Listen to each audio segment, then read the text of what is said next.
Bismillahirrahmanirrahim. Dalailul Khairat. Kalau syarah halaman 68, matan halaman 2. Kalau punya saya matannya halaman 32. Waqila di Rasulullah. Waqila dan ditanyakan di Rasulullah sallallahu alaihi wasallam, mata akunu mu'minan, kapan aku menjadi orang mukmin? Wa fi lafdhin, dalam lain riwayat akhara, yang lain riwayat, mu'minan shadiqan, orang mukmin yang betul-betul mukmin. Qala, Nabi Muhammad sallallahu alaihi wasallam menjawab,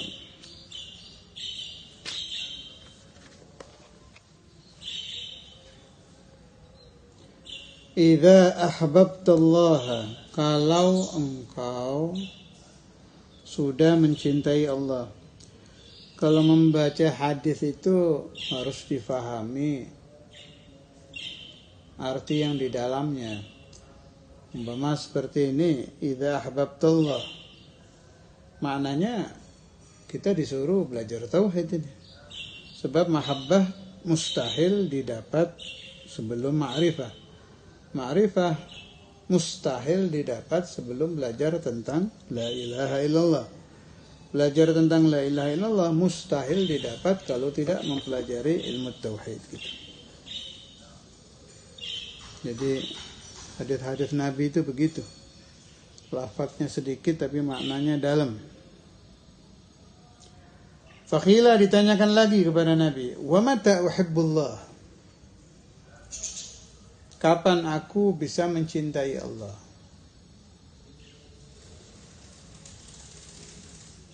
Enggaklah, dijawab lagi, idza ahbabta rasulah, kalau engkau sudah mencintai Rasulullah sallallahu alaihi wasallam.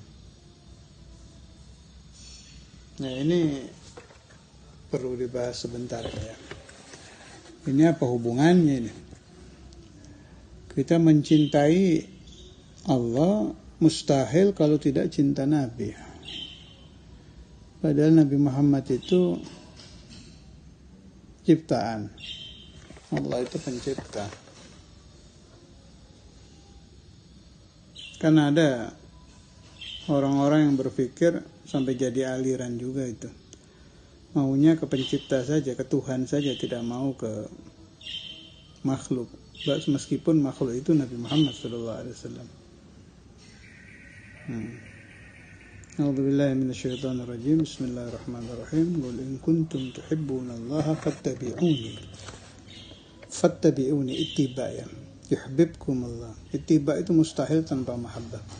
Jadi begini, ya kita teruskan dulu baru dibahas nanti ya. Teruskan sampai selesai satu hadis.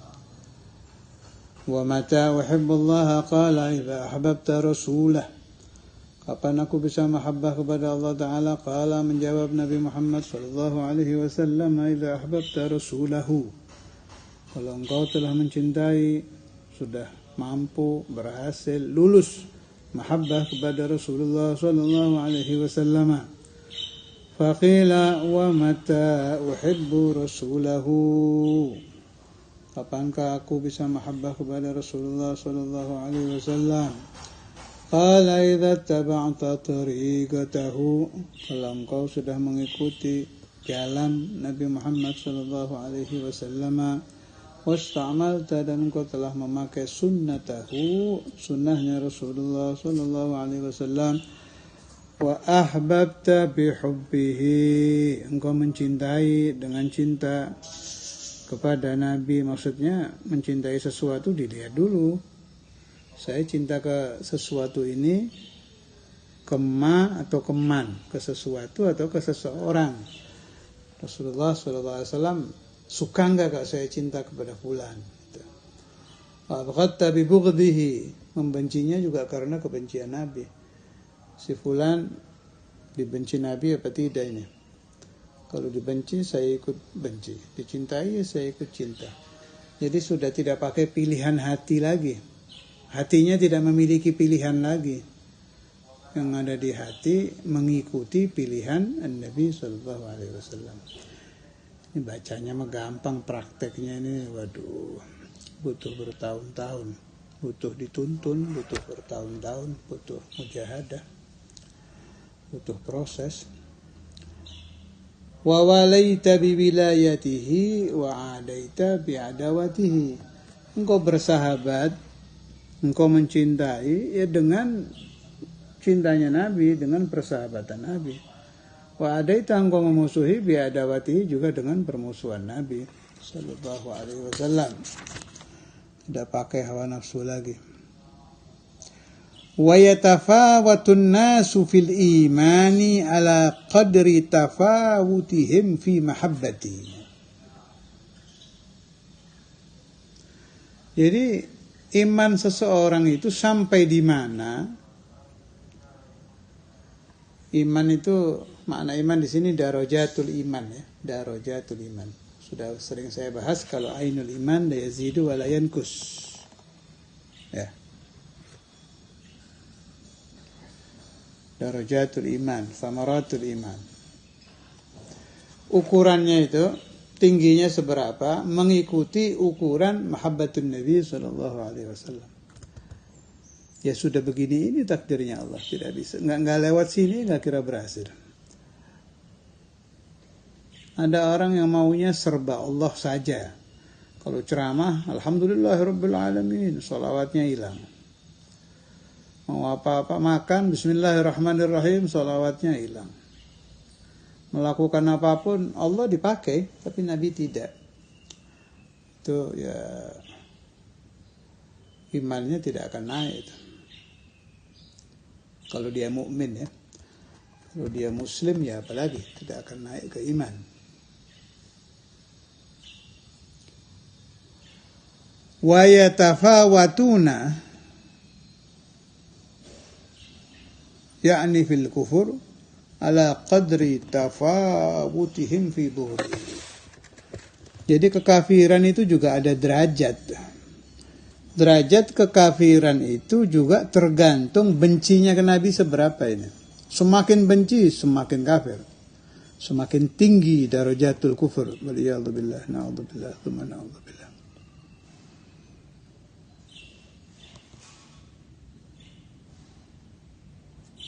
Semakin membenci Nabi, semakin tinggi kekafirannya. Ala, ingat-ingat, la iman liman la mahabbatalah. Tidak akan ada iman bagi orang yang tidak ada mahabbah kepada Nabi. Ala, ingat-ingat atau ketahuilah, la iman liman la mahabbatalah. Ala la imana liman la mahabbatalah. Sampai diulang 3 kali ya. Kalau diulang 3 kali makna masalah ini penting. Wa qila li Rasulillah sallallahu alaihi wasallam. Sampai segitu hadisnya. Saya jadi ingat ada sebagian santri ingin belajar kepada ba'dul masyayikh. Zaman saya masih mondok di Tegal itu. Akhirnya waktu itu diberi riwayat bahwa kiai-kiai dulu, ulama-ulama kuno di Jawa itu sebagian tidak mau menerima santri kalau tidak istikharah dulu. Itu bisa kita lihat di manaqib ulama-ulama itu, istikharah dulu. Ini orang khair baru diterima. Kemudian santri yang mau masuk itu akan diberi keterangan, ilmu saya tidak akan bisa kamu ambil kalau kamu tidak mahabbah dulu kepada saya gitu. Ternyata di hadis ada. Ini dalilnya. Naam, suratul ilm bisa. Si santri hafal alfiyah 1000 bait bisa. Hafal zubat ribu bisa, hafal Quran bisa. Tapi kata Syekhuna Kiai itu ilmunya tidak akan melewati leher. Dari mulut sampai di batas leher. Nggak bisa masuk ke hati. Lebih dalam lagi tidak bisa. Segitu saja. Bahasa yang kita kenal ilmu lisan. Di mulut saja ilmunya. Kalau mau masuk ke dalam harus mahabbah dulu. Kalau untuk kita mahabbah kepada Ustadzul Imam Sayyidina Maulana Al-Walid Habib Abdullah bin Bagih, mahabbah kepada Imam Al-Habib Habib Abdul Qadir bin Ahmad bin Bagih, dan ke atas punya guru siapa, punya guru sampai ke Syekhul Awal, mahabbah kepada Rasulullah SAW. Kenapa harus begitu? Ya sudah begitu itu aturannya. Beda ini. Ilmu din itu ada nur. Karena itu silahkan Anda lihat. Siapapun, secerdas apapun, sehebat apapun hafalannya, kalau mengambil ilmu din dari universitas, dari dosen-dosen, ilmu dapat. Tapi nurul ilm tidak akan Anda lihat ada. Apalagi sampai ruqyah. Paham bisa, hafal bisa. Tapi seleher, ilmu lisan. Kalau ingin sampai ada nur, harus lewat pesantren. Sebab di pesantren ada hal-hal yang tidak bisa ditiru oleh sekolah-sekolah umum. Meskipun madrasah agama. Universitas kayak di dalam dan di luar negeri yang namanya universitas. Beda dengan pesantren.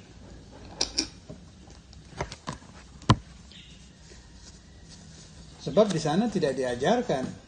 Dosen itu tidak akan mengajarkan ada Syekhul Ta'lim, Syekhul Tarbiyah, Syekhul Nadar, Syekhul Fatah, Syekhul Madad, Mahabbatul Syekh, Mahabbatul Rasul Sallallahu Alaihi Wasallam, harus mengamalkan ini. Tidak ada, itu tidak ada. Masuk, yang perlu ditulis di papan, atau mungkin zaman sekarang sudah tidak pakai papan lagi ya, pakai layar.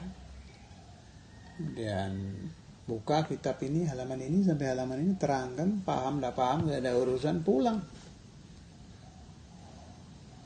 Itu ilmu bisa, asal ada modal cerdas, rajin, bisa, paham bisa, tapi masuk ke dalam tidak bisa.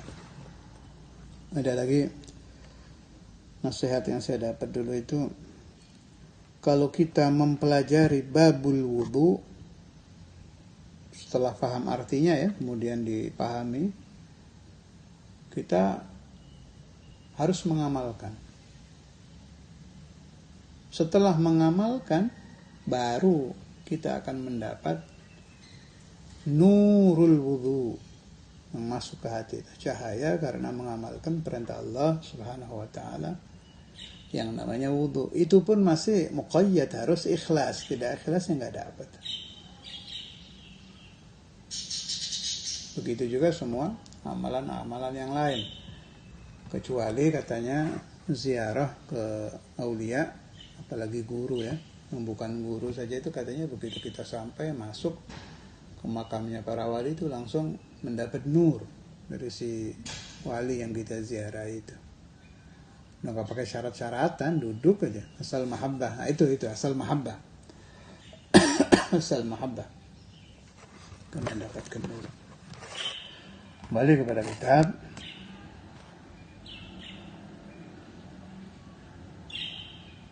Jadi mustahil ada iman secara sempurna kalau tidak cinta kepada Allah Subhanahu wa taala. Kemudian tidak akan bisa mahabbah kepada Allah kalau tidak mahabbah kepada Rasulullah sallallahu alaihi wasallam. Akal berpikir, ini Nabi Muhammad ciptaan. Bedanya dengan saya apa? Kalau Allah pencipta segala-galanya. Kata Rasulullah sallallahu alaihi wasallam, "Innama ana qasim wallahul mu'ti." Fi riwayat, wallahu yu'ti. Saya hanya membagi, tapi yang memberi hakikatan adalah Allah. Berarti yang harus kita mahabbai ini siapa? Pemberi yang asli kan? Al-mu'til haqiqi wa huwa Allah. Akal mengatakan saya harusnya cinta kepada Allah, yang aslinya yang beri Allah Pak, bukan Nabi. Allah yang memberi. Ini kata si akal. Di sini terpleset orang-orang. Kalau begitu saya tidak ada urusan dengan Nabi Muhammad. Yang memberi nikmat saya Allah, yang memberi saya ilmu Allah, innaka lan tahdi man ahbabta, yang memberi hidayah Allah. Orang yang tersesat itu lupa ya. Kalau ayat itu nggak boleh diambil satu. Memang ada innaka lan tahdi man ahbabta itu ada. Tapi ada lagi ayat wa innaka la tahdi. Ada, jadi ada ya. Lan tahdi man ahbabta itu ada lagi wa innaka la tahdi ila siratal mustaqim ada. Jadi jangan diambil ayat sepenggal, harus dua-duanya. Si akal kembali kepada pembahasan tadi. Ini kenapa saya bukan emosi, agak serius bahas ini, sebab saya tahu, saya mengikuti ustadz-ustadz penceramah zaman sekarang, saya ikuti. Saya tahu fulan yang kelasnya nasional itu yang nggak mau sholawat, saya tahu. Yang sholawat tidak pakai Sayyidina saya juga paham. Dan itu semua terjadi karena pemahaman yang keliru di dalam memahami ayat-ayat, hadis-hadis dan pendapat-pendapat ulama. Jangan sampai santri-santri atau yang mengikuti keterangan-keterangan saya ini jadi salah paham. Betul, al-mu'til hakiki adalah Allah. Nabi Muhammad juga mengajarkan seperti itu.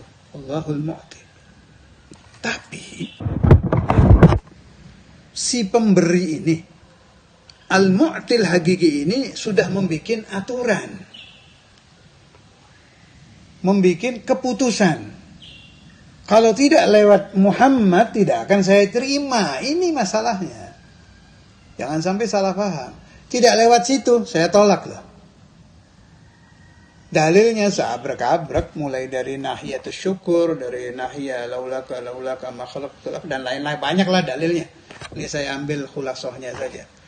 Yang membuat keputusan ditolak mentah-mentah oleh Allah Ta'ala, kalau tidak lewat Nabi Muhammad, ya Allah sendiri.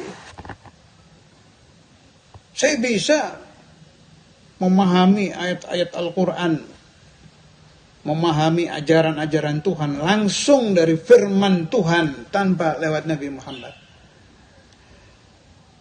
Ini orang terpleset caranya berpikir. Lah dia bisa baca Quran itu lewat siapa?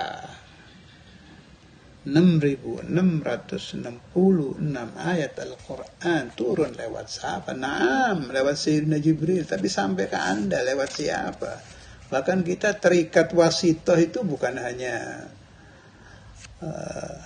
Nabi Muhammad sama Malaikat Jibril saja, juga arwah, perawi-perawi Al-Quran, mulai dari ashabu Rasulullah sampai tabi'in, tabi'ut tabi'in, sampai ke zaman kita ini. Loh, wasitoh itu kan adat saja, syariat saja. Hakikatnya kan tetap Allah kan yang memberi pemahaman Al-Quran ke hati kita. Saya jawab, nah. Tapi ya Allah itu yang sudah membuat peraturan, engkau akan diusir, akan menjadi mal'un, artinya mal'un matrud, terusir dari rahmat Allah Ta'ala, kalau tidak lewat kekasih saya, Muhammad Rasulullah SAW. Itu sudah aturan baku, tidak akan dirubah lagi. Keputusan Allah Ta'ala yang tidak akan dirubah lagi. Seperti kiamat sudah. Tidak mungkin kiamat nggak jadi, pasti jadi.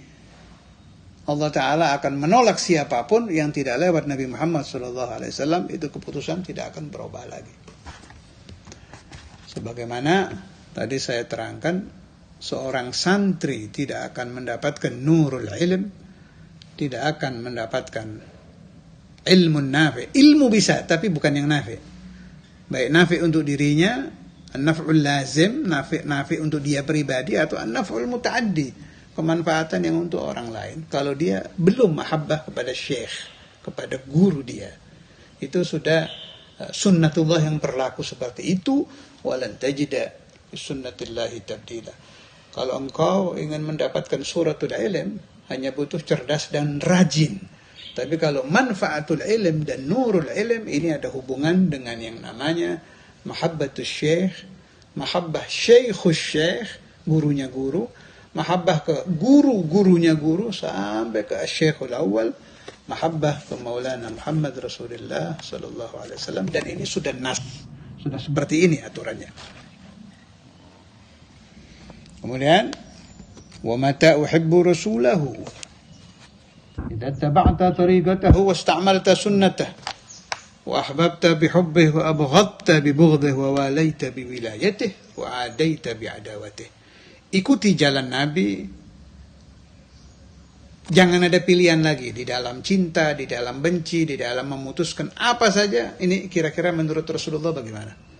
Kalau saya melakukan ini, Nabi Muhammad setuju apa tidak? Kalau saya cinta kepada fulan, Rasulullah setuju apa tidak? Kalau sudah seperti itu, baru mahabbah Anda diakui oleh Rasulullah SAW. Dan semakin tinggi mahabbah Anda kepada syekh, kepada syekhus syekh, terus sampai kepada Syekhul Awal Maulana Muhammad sallallahu alaihi wasallam, semakin tinggi pula Allah Ta'ala akan memberikan pemahaman ilm, nurul ilm, naf'ul ilm, darajatul iman, thamaratul iman. Dan semakin Anda benci kepada gurunya guru sampai kepada Rasulullah sallallahu alaihi wasallam, semakin jauh pemahaman Anda akan kesasar. Karena itu jangan heran ada orang menghafal hadis banyak, Al-Quran 30 juz hafal, tapi dia tersesat dan menyesatkan orang. Jangan heran, sebab dia hanya mempunyai suratul ilm, tapi tidak mempunyai nurul ilm, dan tidak diberi Allah Ta'ala naf'ul ilm. Allahumma inna na'udhu bika min ilmin la yanfa' wa qalbin la yakhsha' wa 'aynin la tadma' ودعاء لا يستجاب وإلى حضرة النبي محمد صلى الله عليه وسلم الفاتحة.